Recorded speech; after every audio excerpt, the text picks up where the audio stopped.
Welcome to this episode of Go Director Go, where we're talking all about business partner campaigns. And just to clarify, these were in the past, and you might see some terminology even today, vendor campaigns. Yes. So we are calling them business partner campaigns. And my name is Meredith Kahn. And I'm Emily Lindley. And we are so excited again for you to join us and not just listen to what we have to say today, but really to take action, because as we've said, in a theme of these episodes is really taking action and putting yourself out there, being an Inspector Gadget and fumbling forward and failing forward so that you can eventually have success. Yes, taking our mistakes and making them successes. Absolutely. So please stay tuned, as always, to the very end, where we are going to issue a top secret challenge to you. And if you choose to accept the mission, we'll be happy. Yeah. And we'll reveal that challenge to you at the end of this video. Absolutely. So please stay tuned. So let's talk about a business partner campaign. We know that there are revenue boosters. Yes, Campaign boosters, and not just for Heartwalk. Not at all. Business partner campaigns are starting to take shape with our Go Red for Women campaigns, our Heartball campaigns, and some of our other innovation campaigns, yes. STEM, hard hats, etc. So let's start with the basics then. A business partner campaign is? A business partner campaign, that's a great question. For those who don't know, is one of those campaign boosters, like we were saying, where we're looking and reaching out to companies that we're already working with and having these companies reach out to the vendors or business partners that they work with on a daily basis to in turn help this XYZ company support the mission of the Heart Association.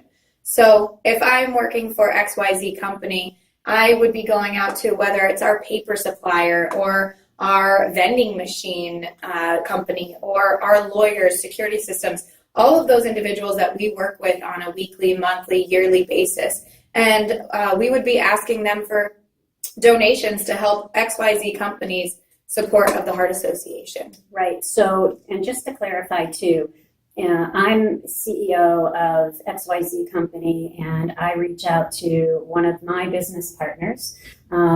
And perhaps it's somebody we need to help our volunteers think outside the box. So perhaps it's somebody that they do business with that's across the country and wouldn't otherwise be able to attend our events, but would want to support this person's business partner campaign. So I'm reaching out to them as a CEO or as a top level person of an organization, and I'm asking them for support.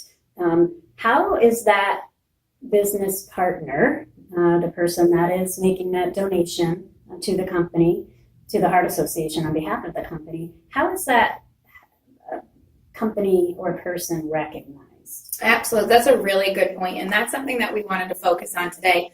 So if I'm reaching out to one of my business partners, as Meredith said, I'm CEO of XYZ company, and I'm reaching out to this business partner to support the Heart Association through me, the incentives and benefits that they would be receiving are purely based off of what myself at the XYZ company is going to give them.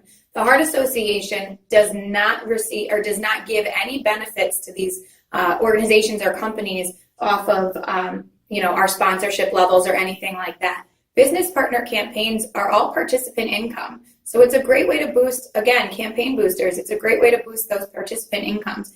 And we've seen a lot of creative ways for companies to incentivize these business partners to get involved.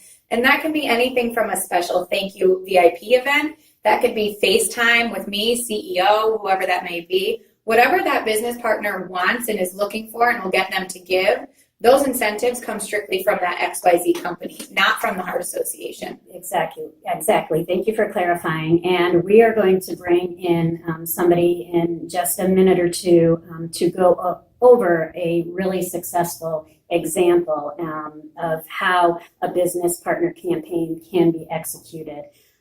So that in just a minute. So a couple of quick tips before we do turn it over to our friend Amanda. You really want to be able to take a look at all the companies that are involved in your campaign and decide who can execute this. Yes. And, there's a couple questions right off the bat that you can ask. Do they have a large reach? Do they have a large vendor pool? What type of company they are? Again, we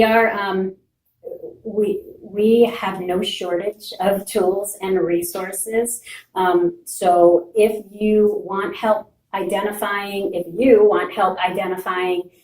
companies in your circle, the ones that support you already, to see who would make a good business partner campaign prospect, we are more than happy to walk through that process and help strategize on who to go out to and what that conversation looks like. A couple of other things I wanted to point out is the ask from Mr. CEO or Yes. leader of the company should be personal and should be specific. Yes. So That's a very important point that we want to make sure that everyone walks away with today, for sure.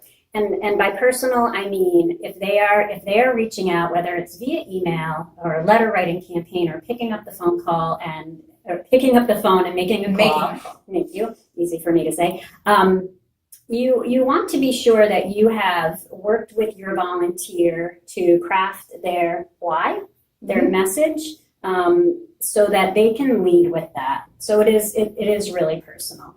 And then the specific ask should be a dollar amount. Yes. And so that's very important in the planning process with your volunteer, making a list of those business partners that they do business with, Right. and identifying an amount. Yes. And putting an amount to each of their partners. Right. And the reason we do that is for a very good reason, as far as the engagement level of that business with that vendor or business partner, because there may be vendors that they spend $10,000 a month with, and there may be vendors that they spend $1,000 a month with. So we wouldn't be asking those two business partners for the same amount, because the likelihood of them coming back at the same amount is very unlikely. So we want to make sure that we're being strategic when we're asking for a certain number, because the business partner and CEO, me, know what we spend with them or know what that company spends with them on a monthly, yearly basis. So they know the potential to give. Exactly.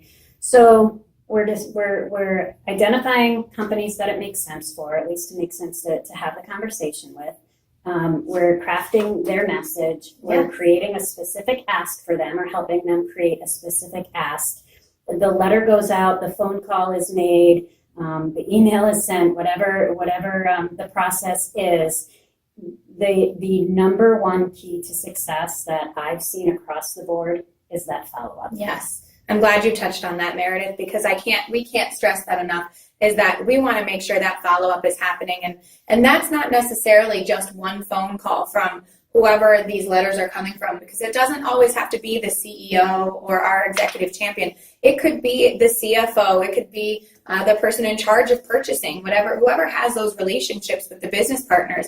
We want to make sure that these business partners are being followed up with in a timely manner, promptly. But we also want to make sure that if we're not getting those responses, that we're continuing to follow up, not only for the ones that we're not getting responses from, but the ones that are sending checks back, that we are celebrating the success and saying thank you on all different levels, not only from us at the Heart Association, but from the individual at the company. So I'm glad you touched on that. Follow-up is extremely important. Absolutely, and as specific as we're being here, that follow-up should be done within a week of when that message was sent, whether it's a letter, email, if not sooner, because it'll be on the front of their mind. Yes. And also encourage whoever is sending out that letter to have a backup. So I've been in many situations where I've sent out on behalf of a volunteer that I was working with a letter to a company, made the follow-up phone call, because let's face it, there are instances where staff does need to step in and assist in that area on behalf of our volunteers. and the letter was never received. They asked for a copy. It might have gotten filed. Right, in the whatever the circular case may bin, be. perhaps. But whatever the case may be, have a copy of the letter so that you can send it, or whoever is making the follow-up phone call can send it. And a call, there's nothing like, voice to voice, face to face. So as personal as the outreach can be, it's even more important for the follow-up to be Yes, so that prompt follow-up for sure. So I think we have a special guest Yes, who's going to talk absolutely. about a very successful vendor campaign. So I'm going to turn it over to Amanda. Hello, Founders Team. This is Amanda in Corporate Relations. I am here today to talk to you about the Business Partner Campaign and the Mohegan Tribe. The Mohegan Tribe started their own Business Partner Campaign several years ago, and the chairman printed out 1,000 letters and personally signed each one. That first year, they were able to raise $13,000. In the last 4 years, the Mohegan Tribe with the development staff in Connecticut have really been able to successfully execute their campaign and raise over $80,000 each year. Kevin Brown, the former chairman of Mohegan Tribe, is here to talk to you about how they've been successful. I encourage all of you to listen carefully, take great notes, and share the information you learned from him with your volunteers. Thank you so much.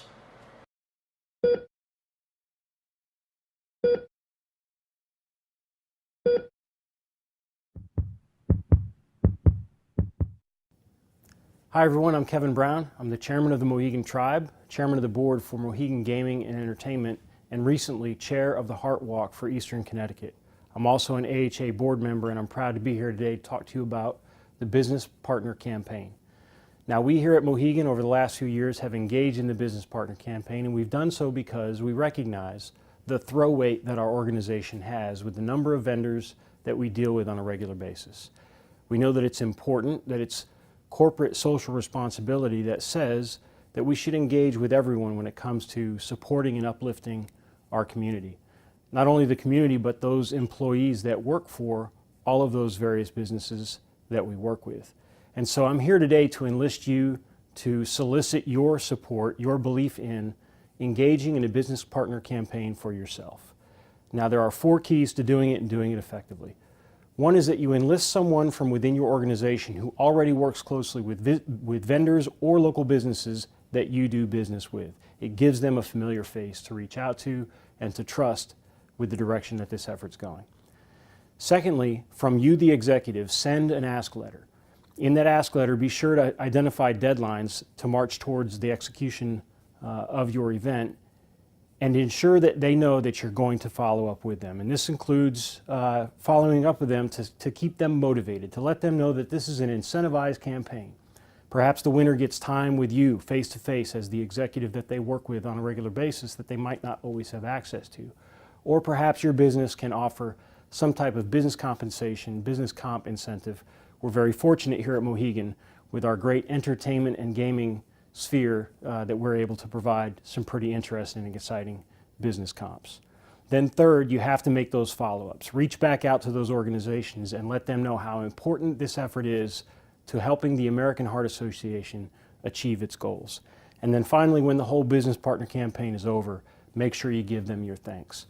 I've always been very amazed at the number of people that step forward, step up, and provide tremendous support to the efforts that we've had here at Mohegan, particularly in line with our American Heart Association Heart Walk. These are the things that you can do, and I'd ask that everyone in the Founders Affiliate consider entering into a business partner campaign. Recently, we've had less than a dozen. I think the goal should be for all of us that we get up over 24 business partner campaigns. And to help incentivize that, I would like to offer to the organization that leads the most effective business partner campaign for 2019, a weekend stay for that executive and a guest on a weekend of your choice. Let's get out there and do the good hard work that the American Heart Association needs us to do. Let's lead the way. Thank you. Thank you so much, Amanda. Welcome back. Yeah, welcome back to us. I hope that you were inspired and learned some key tips from Amanda and her successful example of, Yeah. of a business partner campaign. And the passion from one of our key volunteers, Kevin Brown at Mohegan, and really what drives them to do this successful vendor campaign and why they see so much success in it. And I think that you can share this video and share some of that knowledge with some of these companies that you're looking to go after for this business partner campaign. Absolutely. So, as promised, we have a top secret mission. So let me see what it says in here. I have no idea what it says. Me neither. I didn't write it. Okay, so we said this at the beginning. It has been a theme. You need to take action if you want to see if this will work for your campaign or not. So we are challenging you with identifying 3 companies that you will have at least a conversation Yes. with. If it makes sense for your market to identify more, perfect. But we are asking you to identify 3 companies to go out and propose Just start the this conversation. idea. And if you get a yes, or if they want more information and you're not quite sure where to go from there, please reach out to us and we will be more than happy to support you and give you all of the tools, tips, tricks, Yeah. and resources that you need. Yeah, absolutely. And we have a number of tools and resources available to assist in the vendor campaign and making it successful. We have sample letters. We have some PowerPoint decks that help describe what the best practices of a business partner campaign are. And one of the things that we really want to reiterate is that this is another one of those campaign boosters. So all business partner dollars that come in go straight to your participant income pot versus that sponsorship pot. So we want to make sure that we're doing everything we can to boost our participant income. As we've talked through all of these different best practices today for business partner campaigns, that's something to keep in the back of your head, is that this is just one other way, similar to all the campaign strategies that we have shared, that you can increase that engagement and increase that reach across our companies, across their business partners, and really get out into that field and really make the biggest impact that we can. Absolutely. So thanks so much, Emily. Thanks, Meredith. Thanks, directors. Go, Director, go! Go, director, go.